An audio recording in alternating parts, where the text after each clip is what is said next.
All right, welcome in one and all. I'm now going to be reviewing all of Thursday's action of the NHL. There were a grand total of 4, 5, 6, 7, 8, 12 games. So 24 teams hit the ice, and obviously only 12 were able to be successful. Starting with the teams you see on the screen. So the Montreal Canadiens went into Minnesota to take on the Minnesota Wild. All right, let's take a look at the goal scoring summary from these games.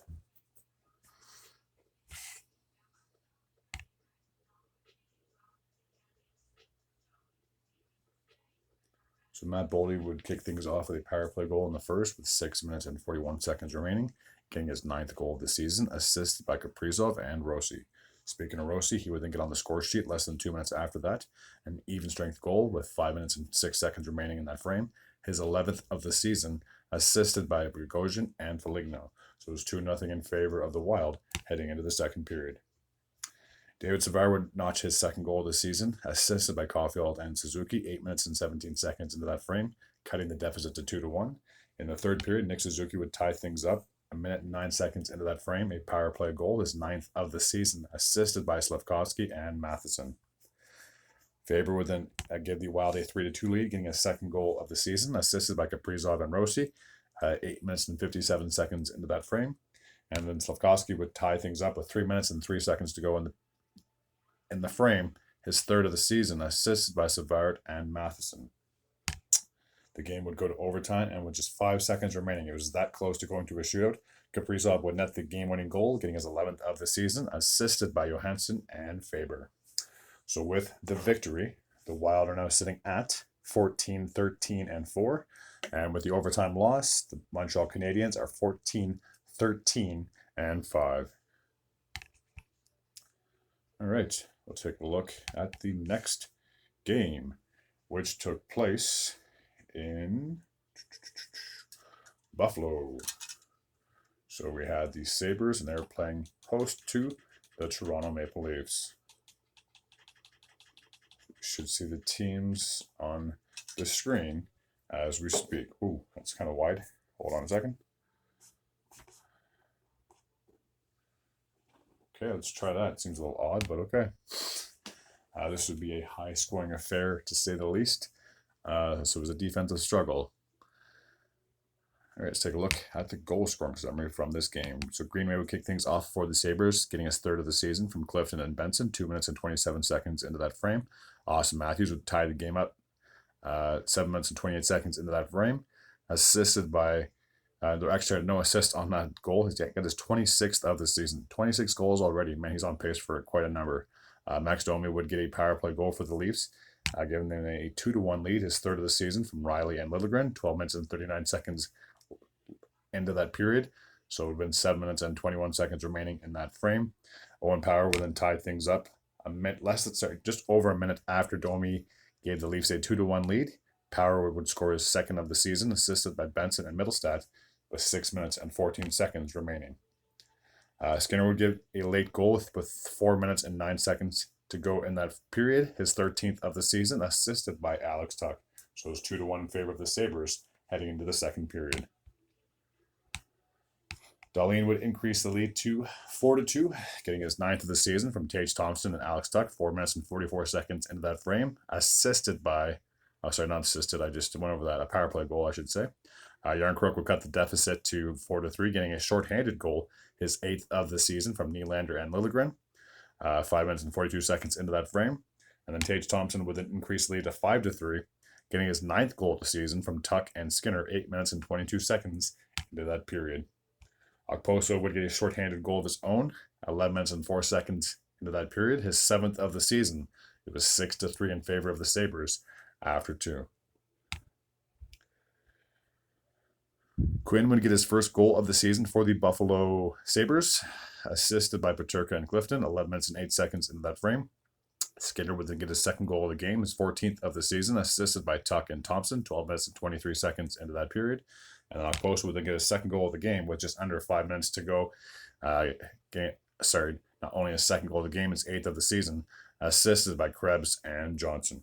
So 9-3 would be the final score in favor of the Sabres. With that, the Sabres are 14-17-3, and despite the loss, Leafs are still in the top three of their Atlantic Division. They are sitting at 16-8-6.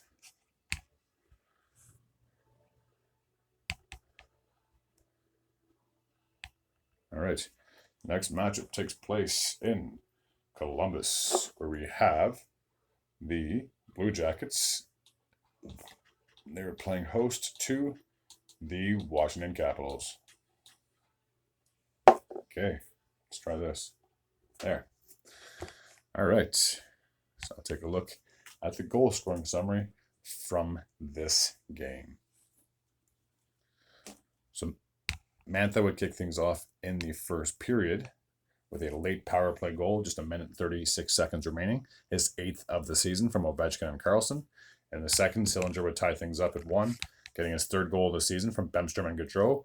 And that goal happened with 4 minutes and 42 seconds remaining in the period. Mantha would then get his 2nd goal of the game, his 9th of the season from Protas and Karlsson, with just 2 minutes and 36 seconds remaining in that frame.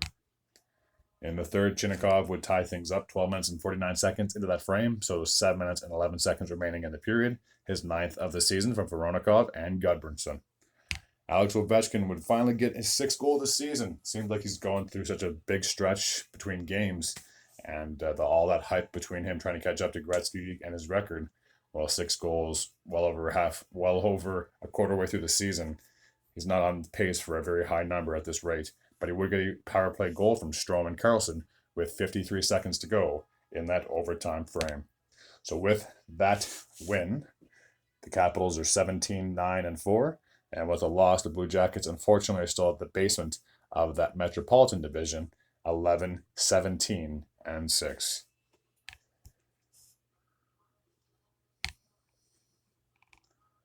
All right, the next game takes place in Florida, where we have the Panthers, and they're playing host to the St. Louis Blues.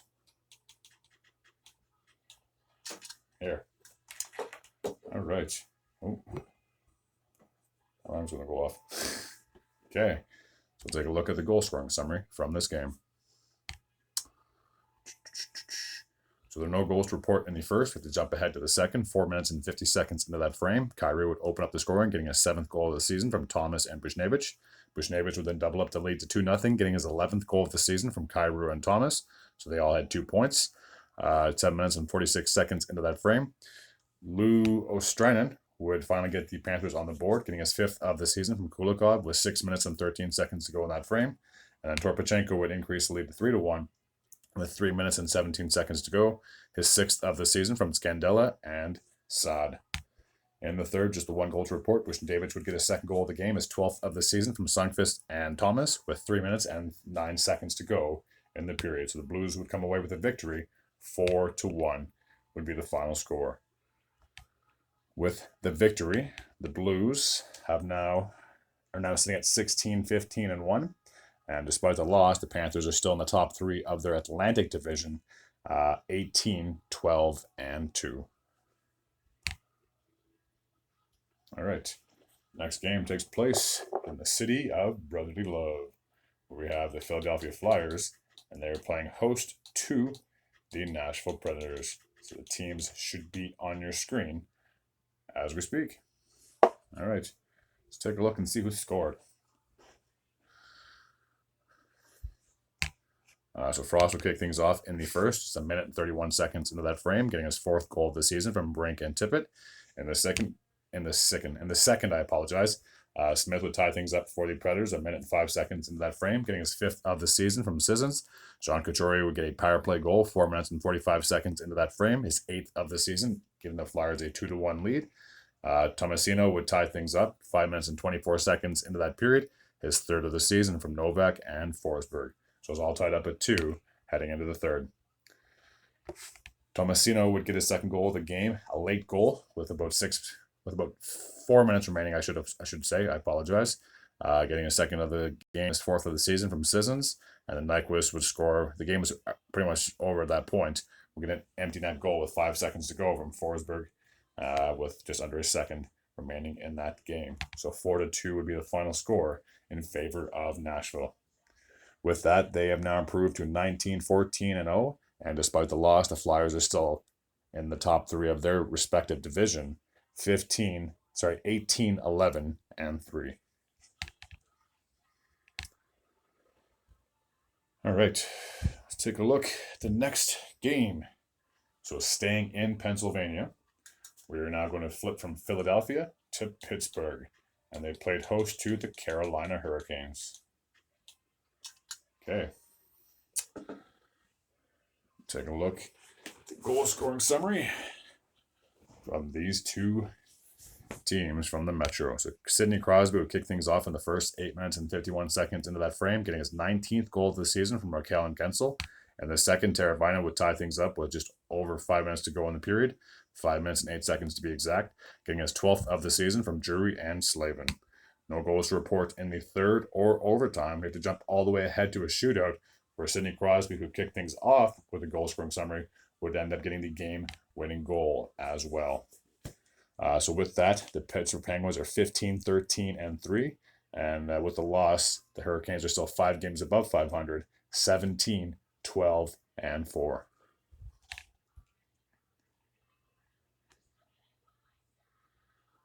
All right, the next matchup takes place in Florida. We have the host Tampa Bay Lightning, and they were taking on the Vegas Golden Knights. All right. Let's take a look at the goal scoring summary from this game. So Jonathan Marchessault would kick things off for the Golden Knights, getting a 16th of the season from Cotter and McNabb, 11 minutes and 40 seconds into that period, or 8 minutes and 20 seconds remaining in that frame. Barbashev would double up the lead to 2-0 with 3 minutes and 2 seconds remaining in that period, his 9th of the season from Stone and Eichel. So it's 2-0 in favor of the Knights after one. Bear Boulette would get the Lightning on the board 8 minutes and 25 seconds into that frame, getting a 6th of the season from Hedman and Sheary. Kucherov would get a power play goal with 4 minutes and 5 seconds remaining in that frame, getting his 23rd of the season from Stamkos and Hedman. Braden Point would get a power play goal for the Tampa Bay Lightning less than a minute after Kucherov tied it up, giving the Lightning a 3-2 lead, his 15th of the season from Paul and Kucherov. And then Point would then get his second goal of the game with 1 minute and 10 seconds remaining, his 16th of the season from Paul and Kucherov, increasing the lead to 4-2 after 2. Marchessault would cut the deficit to 4-3, getting his second goal of the game, his 17th of the season from Carlson and Eichel, a power play goal 5 minutes and 31 seconds into the third. Cotter would tie things up 9 minutes and 44 seconds into that frame, getting his 5th goal of the season from McNabb and Hutton. And then Nick Paul would get a late goal for the Tampa Bay Lightning, giving them a 5-4 lead. And that's where we would stand at the end of regulation. So with Paul's goal, that would be his 11th of the season from Hedman and Point. And that goal happened with 1 minute and 13 seconds to go in the game. So with the victory, the Tampa Bay Lightning are 16-13-5. And despite the loss, the Golden Knights are still top 3 in their division, 21-8-5. Okay. So the next game takes place in New Jersey, where we have the Devils playing host to the Edmonton Oilers. So I will get the teams up on the screen right away. There, should be right there. All right, we'll take a look at this game, and we'll see who prevailed as the victor. So Ryan McLeod would kick things off for the Oilers just 24 seconds into that opening frame, getting his 3rd goal of the season from Sam Gagner. Ryan Nugent-Hopkins would then increase the lead to 2-0, getting his 8th of the season from Ekholm and McDavid, 5 minutes and 24 seconds into that frame. Mercer would finally get the Devils on the board with 6 minutes and 44 seconds remaining in that frame, getting his 8th goal of the season from Michael McLeod. So it was 2-1 after 1. Sean Hayter would get his 1st goal of the season for the New Jersey Devils, tying things up at 2, assisted by Nemec and McLeod, 1 minute and 39 seconds into that frame. Thomas Meyer would then give the Devils a 3-2 lead with 3 minutes and 34 seconds remaining in that period, assisted by Mercer. So it's 3-2 in favor of the Devils heading into the third. A minute 40 seconds into the third period, Connor McDavid would tie things up, getting his 12th of the season from Ekholm and Nugent Hopkins. Leon Draisaitl would get a goal less than a minute after that, giving the Edmonton Oilers a 4-3 lead, his 14th of the season, 2 minutes and 22 seconds into that frame. Ernie, I believe, ERNE, would get his first goal as a member of the Edmonton Oilers, increasing the lead to 5-3, assisted by Sam Gagner, 2 minutes and 49 seconds into that frame.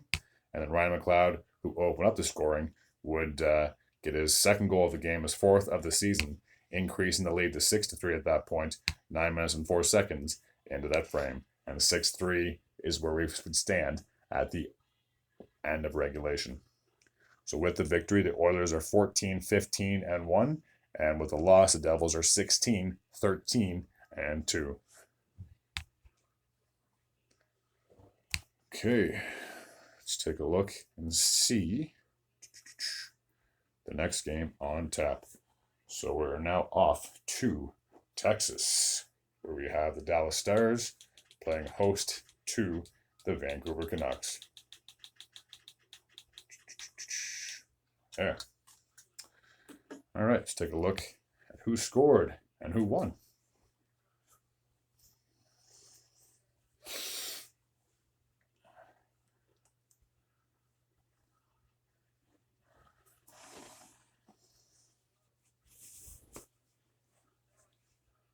So Joshua would kick things off for the Canucks in the first, getting his 8th goal of the season from Garland and Bluger, 2 minutes and 51 seconds into that frame. And then with 9 minutes and 9 seconds remaining in the period, Tyler Seguin would tie things up, getting his 10th of the season from Matt Duchene and Heiskanen.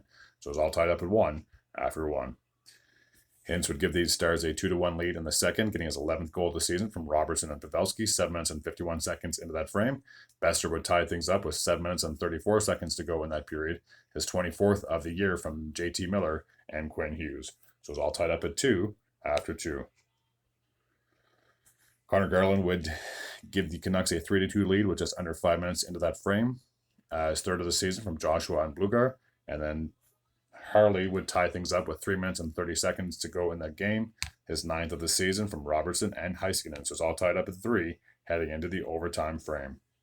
And with just 10 seconds to go, so it was that close to going to a shootout, Matt Duchene would pot the game-winning goal, getting his 11th goal of the season from Harley and Johnson. So 4-3 would be the final score from Dallas. They have now improved to 19-8-4, and despite the loss, the Canucks are still playing extremely well. They're in the top 3 of their Pacific Division, 22-9-3.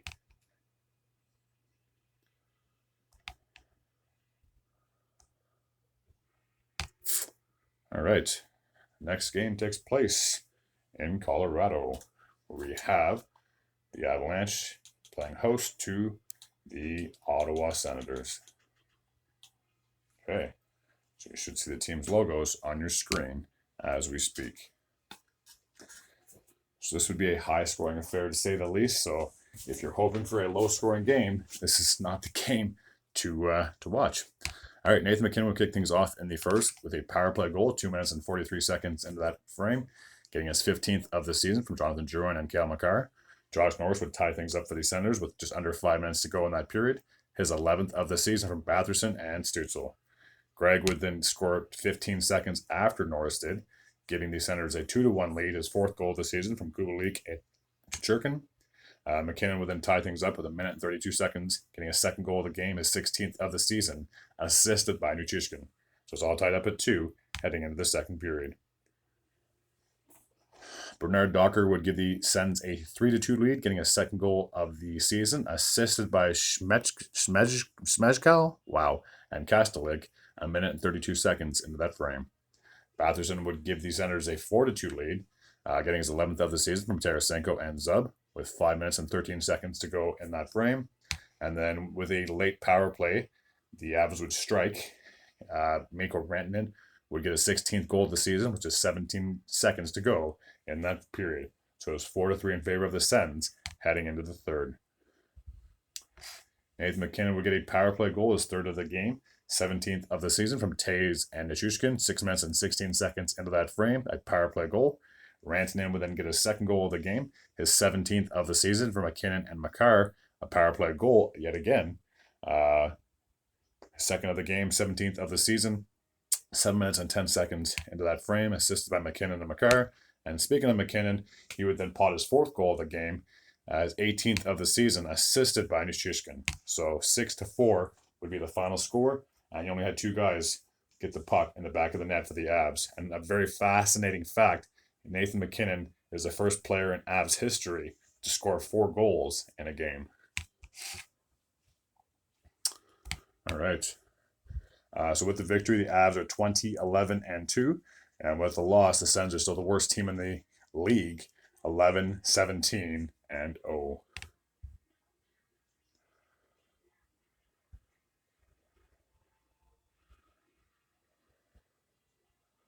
Sorry, I shouldn't say they're the worst team in the league. They're the worst team in their conference. But I'm just looking at the standings. They're only a point ahead of Chicago and San Jose. So if either of those teams happen to win and the Sens lose their next game, then they very well could be the worst team in the league. All right. Only have a couple more games, I believe, to review from this particular night. Yeah, just 2 more games to take a look at. So the next one takes place, actually the next 2 games take place in California. Oh, but which teams are they? That's for me to know and y'all to find out. All right. So I will be pulling up the next 2 teams on the screen right away. So a Pacific, whoa, what happened here? A Pacific Division matchup between the Calgary Flames and the Buffalo Sabres. Buffalo Sabres, wow, I just had them on the screen. Between the Calgary Flames and the Anaheim Ducks. Wow, it's just too early. In the first, DeSimone would kick things off for the Flames, getting his first goal of the season from Zary and Lindholm, 2 minutes and 24 seconds into that frame. In the second, Elias Lindholm would get a power play goal, his 8th of the season from Kadri and Sharangovich, 7 minutes and 49 seconds into that frame. And then with just 2 minutes remaining in the third period, Greer would give the Flames a 3-0 lead, getting his 6th goal of the season, assisted by Lindholm. So there was actually a shutout in this particular night. So with the victory, the Flames are now 14-14-5. And with the loss, the Ducks are now 8 games below 500, 12-20-0. All right. So now the last game of the night for Thursday takes place in San Jose, where we have the Sharks playing host to the Arizona Coyotes. All right. Let's take a look at the goal scoring summary from this game. So no goals to report in the first. We have to jump all the way ahead to the second. 4 minutes and 58 seconds into that frame. Kesterling would kick things off for the Arizona Coyotes, assisted by Keller, making it 1-0. Anthony Duclair would tie things up less than 2 minutes after that. His 7th of the season from Zetterlund. Keller would then give the Coyotes a 2-1 lead, getting his 12th goal of the season from Kerfoot and Dursey. And then speaking of Kerfoot, he would then get on the score sheet as well with 7 minutes and 4 seconds to go in the period. He would give the Coyotes a 3-1 lead, getting his 3rd goal of the season from Schmaltz and Dursey. So it's 3-1 in favor of the Coyotes heading into the third. Sedina would pot his 4th goal of the season, just 26 seconds into that frame, assisted by Ferraro and Eklund, cutting the deficit to 3-2. Nick Schmaltz would then increase the lead with a power play goal, 7 minutes and 45 seconds into that frame, his 10th of the season from Kerfoot and Keller. And then with just about 7 minutes and 10 seconds to go, Krause would increase the lead to 5-2, getting his 14th goal of the season from Michelli and Bustad. So with the victory, the Coyotes have improved to 17-13-2, and with a loss, just as I got talked about not too long ago, the Sharks are now the worst team in the NHL, 9-21-3. All right, that should take care of my recap for Thursday night. I will have another video uploaded for Friday's action, but for now, that is it. I want to thank anyone that happens to tune into this channel very much. I'm very grateful and very appreciative. Hit the sub button. Why not? Anyways, as always, take care.